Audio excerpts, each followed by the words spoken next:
Thank you for coming today.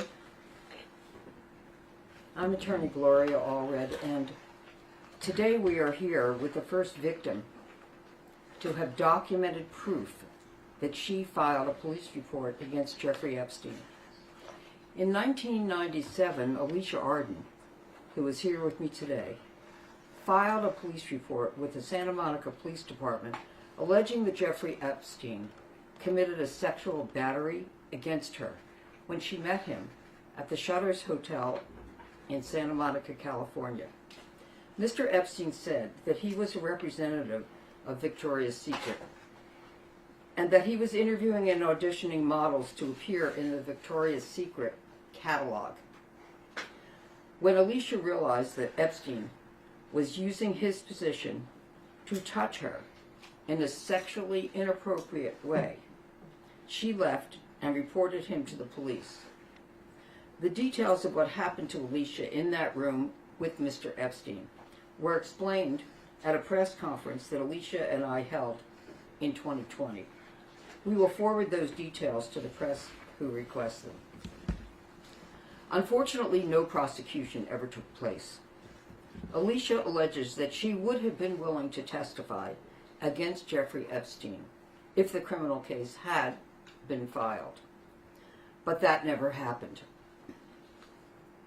Alicia feels that if Epstein had been forced to face the consequences of his criminal behavior at that time, perhaps many other women and children could have been spared from the sexual abuse and sex trafficking that many were forced to suffer.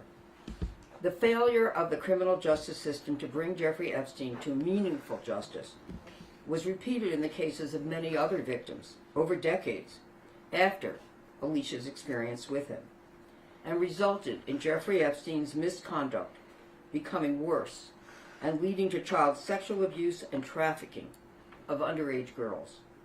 It included his friend and co-conspirator, Ghislaine Maxwell's conviction for conspiracy to entice minors to travel to engage in sexual acts, conspiracy to transport minors to participate in illegal sexual act, transporting a minor to participate in illegal sexual acts, sex trafficking, conspiracy, and sex trafficking of a minor.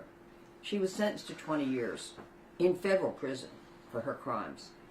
Now, decades later, the public and many of Epstein and Maxwell's victims are insisting that they want to know how Jeffrey Epstein and Ghislaine Maxwell were able to get away with their crimes for so many years.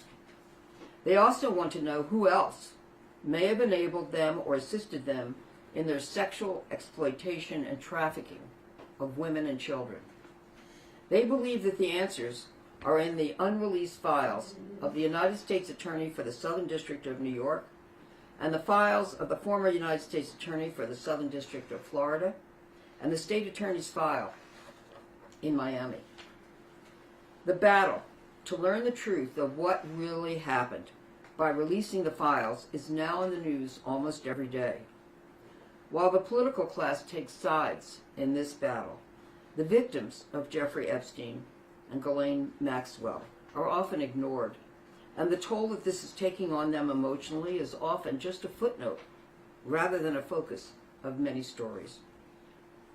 To date, a few of the more than estimated 1,000 victims of Jeffrey Epstein have decided to break their silence concerning what they believe should happen now and the aggravated trauma that they are experiencing because of the constant reporting of Jeffrey Epstein and Ms. Maxwell's names and the allegations against them. We understand and respect the decision of most victims and survivors to remain silent and not become embroiled in the court of public opinion. There are very good reasons not to become involved in what is happening.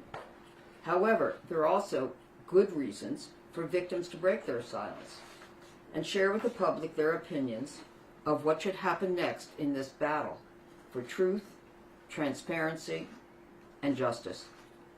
Decisions being made now by those who have the power to make them, and those decisions are affecting victims' lives and increasing their emotional suffering. Today, Alicia Arden has decided to be one of the survivors who will share her thoughts about some of those decisions. Once again, she is showing her courage by continuing to speak out about Jeffrey Epstein and Ghislaine Maxwell. I am sure that more victims will also break their silence in the future.